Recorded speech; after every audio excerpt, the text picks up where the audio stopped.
السلام علیکم ورحمۃ اللہ وبرکاتہ۔ میں ہوں سید عمر حسین شرازی۔ 30 جون 2021 تاریخ کا وہ رلا دینے والا دن ہے جس دن پنوری ٹاؤن کے در و دیوار رو رہے ہوں گے۔ لاکھوں طلباء و علماء کے استاد حضرت مولانا ڈاکٹر عبدالرزاق سکندر صاحب انتقال فرما گئے۔ ڈاکٹر عبدالرزاق سکندر رحمۃ اللہ علیہ کی زندگی پر ایک نظر۔ مولانا اس وقت جامعہ علوم اسلامیہ علامہ بنوری ٹاؤن کراچی کے رئیس و شیخ الحدیث تھے۔ وفاق المدارس العربیہ پاکستان کے صدر تھے۔ اقرا روضۃ الاطفال ٹرسٹ پاکستان کے بھی صدر تھے۔ عالمی مجلس تحفظ ختم نبوت پاکستان کے امیر مرکزیہ تھے۔ پیدائش اور بچپن 1935 میں ضلع ایبٹ آباد کے گاؤں کوکل کے ایک دینی گھرانے میں پیدا ہوئے۔ آپ بچپن ہی سے سلیم الفطرت ہیں۔ آپ کے معاصرین گواہی دیتے ہیں کہ آپ میں جو نیکی و صلاح و پیرانہ سالی میں نظر آتی تھی، یہ جوانی میں بھی اسی طرح دکھائی دیتی تھی۔ گویا آپ کا بچپن، جوانی اور بڑھاپا نیکی و تقوی کے لحاظ سے ایک جیسے ہیں۔ آپ کے والد گرامی سکندر خان بن زمان خان اپنے خلقہ میں بڑے باوجاہت تھے۔ خاندان اور گاؤں کے تنازعات میں ان سے رجوع کیا جاتا تھا، جنہیں وہ خوش اسلوبی سے نمٹا دیا کرتے تھے۔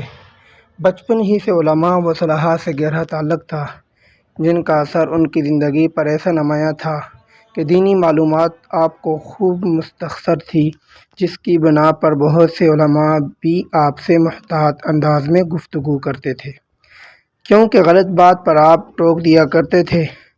نماز باجماعت کی پابندی، تلاوت قرآن کریم، ذکر الہی، صلہ رحمی، اصلاح ذات البین، رفقت و شفقت اور ضعفاء کی خیرگیری ان کے خصوصی اوصاف تھے۔ مسجد کی خدمت و تعمیر سے بہت سے شوق تھا۔ تعلیم، قرآن کریم کی تعلیم اور میٹرک تک دنیاوی فنون گاؤں میں حاصل کیے۔ اس کے بعد ہری پور کے مدرسہ دارالعلوم چوہر شریف میں 2 سال اور احمد مدرسہ سکندر پور میں 2 سال پڑھا۔ 1952 میں مفتی اعظم پاکستان مفتی محمد شفیع رحمۃ اللہ علیہ کے مدرسہ دارالعلوم ناک وارہ کراچی میں درجہ رابعہ سے درجہ سادسہ تک تعلیم حاصل کی۔ درجہ سابعہ سے دور حدیث کے لیے محدث العصر علامہ سید محمد یوسف بنوری رحمۃ اللہ علیہ کے مدرسہ جامعہ علوم اسلامیہ علامہ بنوری ٹاؤن میں داخلہ لیا۔ 1956 میں فاتحہ فراغ پڑھا۔ واضح رہے کہ اس مدرسے میں درس نظامی کے لیے پہلے طالب علم آپ ہی تھے۔ اس کے بعد آپ نے 1962 میں جامعہ اسلامیہ مدینہ منورہ، جس کے قیام کو ابھی دوسرا سال تھا، اس میں داخلے کے لیے 4 سال علوم نبویہ حاصل کیے۔ بعد ازاں جامعہ ازہر مصر میں 1972 میں داخلہ لیا اور 4 سال میں دکنوہ میں مکمل کیا، جس میں عبداللہ بن مسعود رضی اللہ عنہ امام الفقر العراقی کے عنوان سے مقالہ سپرد قلم فرمایا۔ ڈاکٹر عبدالرزاق سکندر رحمۃ اللہ علیہ کے اساتذہ کرام، علامہ سید محمد یوسف بنوری جو کہ شاگرد تھے محد العصر علامہ انور شاہ کشمیری رحمۃ اللہ علیہ، مولانا عبدالحق نافع رحمۃ اللہ علیہ جو کہ شاگرد رشید تھے علامہ شیخ الہند رحمۃ اللہ علیہ، مولانا عبدالرشید نعمانی، مولانا لطف اللہ پشوری، مولانا صاحبان محمود، مفتی ولی حسن ٹونکی رحمہ اللہ علیہ، مولانا بدیع الزمان رحمۃ اللہ علیہ۔ درس و تدریس، دارالعلوم ناک وارہ میں دوران تعلیم ہی عمدہ استعداد و صلاحیت کی بنا پر کراچی میں لیبیا و مصر کی حکومتوں کے تعاون سے عربی زبان سکھانے کے لیے مختلف مقامات پر ہونے والی تربیتی نشستوں میں پڑھانے کا موقع ملا۔ اس سے آپ کو تدریس کا کافی تجربہ حاصل ہو گیا۔ علاوہ ازاں بنوری ٹاؤن میں درس نظامی کی تکمیل سے پہلے ہی حضرت بنوری رحمۃ اللہ علیہ نے آپ کی صلاحیتوں کو جانتے ہوئے اپنے مدرسے کا استاد مقرر فرمایا۔ آپ کا زمانہ تدریس 1955 سے تاحال جاری ہے۔ بیت و خلافت، ظاہری علوم کی تکمیل کے علاوہ آپ کو باطنی تربیت میں بھی شیخ بنوری کا سب سے زیادہ حصہ تھا۔ علاوہ ازاں حضرت شیخ الحدیث حضرت مولانا محمد زکریا کاندوی، حضرت ڈاکٹر عبدالحی عارفی نور اللہ مرقدہ کی صحبت سے مستفید ہوئے اور حضرت مولانا محمد یوسف لدھیانوی شہید اور حضرت مولانا سرفراز خان صفتر رحمۃ اللہ علیہ سے اجازت بیعت و خلافت حاصل ہوئی۔ جامعہ علوم اسلامیہ علامہ بنوری ٹاؤن سے تعلق 1955 میں اس مدرسے کے درس نظامی کے پہلے طالب علم کی حیثیت سے یہ تعلق استوار ہوا۔ دوران طالب علمی ہی حضرت بنوری رحمۃ اللہ علیہ نے کہ عمدہ استطاعت دیکھتے ہوئے آپ کو استاد مقرر فرمایا اور 1977 میں انتظامی صلاحیتوں کے اعتراف میں ناظم تعلیمات مقرر ہوئے۔ 1997 میں ڈاکٹر حبیب اللہ مختار شہید رحمۃ اللہ علیہ کی شہادت کے بعد رئیس جامعہ کے لیے آپ کا انتخاب ہوا۔ 2004 میں مفتی نظام الدین شامدئی رحمۃ اللہ علیہ کی شہادت کے بعد شیخ الحدیث کے مسند نشین بنے۔ یہ دونوں ذمہ داریاں آپ تاحال بحسن وخوبی نبھا رہے تھے۔ عالمی مجلس تحفظ ختم نبوت سے تعلق تھا۔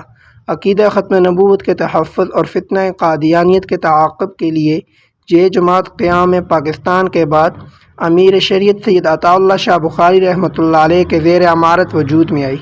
1974 میں شیخ بنوری رحمۃ اللہ علیہ کی زیر امارت اس جماعت کی چلائی جانے والی تحریک کے نتیجے میں آئین پاکستان میں عقیدہ ختم نبوت کا تحفظ ممکن ہوا۔ 1984 میں اسی جماعت کے تحت چلائی جانے والی تحریک کے نتیجے میں امتناع قادیانیت اور آرڈیننس پاس ہوا۔ پاسپورٹ میں مذہب کے خانہ کی بحالی اور 2010 میں ناموس رسالت کے قانون کے تحفظ کے لیے چلائی جانے والی تحریک میں بھی اسی جماعت کا بنیادی و کلیدی کردار رہا۔ حضرت ڈاکٹر صاحب رحمۃ اللہ علیہ 1981 میں اسی جماعت کے مجلس شورا کے رکن منتخب ہوئے۔ حضرت سید نفیس الحسن شاہ رحمۃ اللہ علیہ کے وصال 2008 کے بعد آپ نائب امیر مرکز یہ بنائے گئے۔ حضرت مولانا عبد المجید لدھیانوی رحمۃ اللہ علیہ کے انتقال کے بعد 2015 کے بعد آپ عالمی مجلس تحفظ ختم نبوت کے امیر مرکزیہ منتخب ہوئے۔ علاوہ ازیں آپ نے مجلس کے کئی اردو مطبوعات کا عربی میں ترجمہ کر کے عرب ممالک میں انہیں عام فرمایا۔ اقرا روضہ ٹرسٹ پاکستان سے تعلق اکابر اسلاف کی دعا میں قائم کردہ پاکستان میں پہلی دینی علوم و دنیاوی فنون کا امتزاج رکھنے والے ادارے کے سرپرست و صدر مفتی ولی حسن ٹونکی حضرت محمد یوسف لدھیانوی، حضرت سید نفیس الحسن، مولانا خواجہ خان محمد رحمۃ اللہ علیہ، حضرت عبد المجید لدھیانوی سے اپنے اکابر سے رہے۔ انہی بزرگوں کے بعد حضرت ڈاکٹر صاحب اس ادارے کے سرپرست رہے۔ وفاق المدارس العربیہ پاکستان سے تعلق قیام پاکستان کے بعد مسلمانوں نے پاکستان کے اسلامی تشخص کو برقرار رکھنے، مملکت خداوند پاکستان میں دینی مدارس کے تحفظ و استحکام اور باہمی ربط کو مضبوط بنانے اور مدارس کو منظم کرنے کے لیے اکابر علماء اہل سنت والجماعت دیوبند کی زیر قیادت 1379 1988 1969 میں اسی ادارے کا قیام عمل میں آیا۔ اس وقت یہ ملک کا سب سے بڑا دینی مدارس کا بورڈ ہے، جس سے تقریباً 20,000 مدارس ملحق ہیں اور ان مدارس میں تقریباً 14 لاکھ طلباء و 8 لاکھ طلباء زیر تعلیم ہیں۔ حضرت ڈاکٹر رحمۃ اللہ علیہ کے شیخ المحدث بنوری رحمۃ اللہ علیہ کا اس ادارے کے قیام میں دیگر اکابر کے ساتھ بنیادی کردار رہا۔ 1997 میں حضرت ڈاکٹر صاحب نے وفاقی مجلس عاملہ کے رکن بنے۔ 2001 میں نائب صدر مقرر ہوئے۔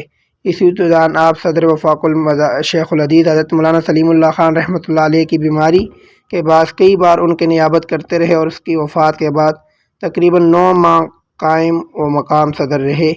14 محرم الحرام 1439 ہجری 5 اکتوبر 2017 کو آپ متفقہ طور پر مستقل صدر منتخب ہوئے۔ اس کے علاوہ آپ وفاق کے نصاب کمیٹی اور امتحان کمیٹی کے سربراہ بھی ہیں۔ تصانیف الطریقۃ العصریہ، کیف تعلم اللغۃ العربیہ، القاموس الصغیر، موقف الامام الاسلامیہ، تدوین الحدیث، اختلاف الامہ، جماعت التبلیغ و منہاج وفی الدعوہ اور دیگر کتب آپ نے تصنیف کی۔ آپ کی زیادہ تر تصانیف اردو سے عربی اور کچھ عربی سے اردو سے مترجم ہیں، جبکہ مشہور کتاب الطریقۃ العصریہ عرصہ دراز سے وفاق المدارس کے نصاب میں شامل ہے۔ 1961 میں حج پر تشریف لے گئے اور حج کے تمام مناسک اپنی نگرانی میں کروائے، کیونکہ یہ ڈاکٹر صاحب کا پہلا حج تھا۔ انہی محبتوں اور شفقتوں نے آپ کو اپنے شیخ کا ایسا گرویدہ بنایا کہ زندگی بھر کے لیے انہی کے ہو کر رہ گئے۔ شیخ کے وصال کے بعد کچھ عرصے تک یہ کیفیت رہی کہ جہاں شیخ کا تذکرہ چھٹتا تو آپ کی آنکھیں ضبط نہ کر پاتی، پھر بڑے ولولہانہ انداز میں شیخ کی واقعات سناتے۔ اس وقت آپ اپنے شیخ کی تمام نسبتوں کے امین اور ان کے مسند و جانشین ہیں۔ شیخ بنوری رحمۃ اللہ علیہ پے کے وقت صدر وفاق امیر مجلس تحفظ ختم نبوت رئیس و شیخ الحدیث جامعہ بنوریا ٹاؤن تھے۔ حضرت ڈاکٹر صاحب بھی اس وقت تمام مناصب پر اپنے شیخ کی یادگار ہیں۔ آپ فناف شیخ کی تصویر اور شیخ کی نسبت اتحادی کے مظہر ہیں۔ اپنے شیخ ہی کی نسبت سے آپ اپنے پورے ملک کے مشائخ و اہل اللہ کے معتمد مرجع اخلاق اور ایسی غیر متنازع شخصیت ہیں کہ سب کی عقیدت و احترام آپ کو حاصل ہے، اور آپ کو مجلس صحبت سے استفادہ کرنا ہر کوئی اپنی سعادت سمجھتا ہے۔ ای سعادت بدور بادو نیست۔ اللہ جل شانہ حضرت ڈاکٹر عبدالرزاق سکندر رحمۃ اللہ علیہ کو جنت الفردوس میں اعلیٰ مقام عطا فرمائے، اور ان سے محبت کرنے والے تمام علماء، طلباء اور علمی طبقات کے اندر جتنے بھی لوگ ہیں جو اس وقت پریشان ہیں، اللہ پاک ان کو صبر جمیل عطا فرمائے۔ آمین ثم آمین برحمتک یا ارحم الراحمین۔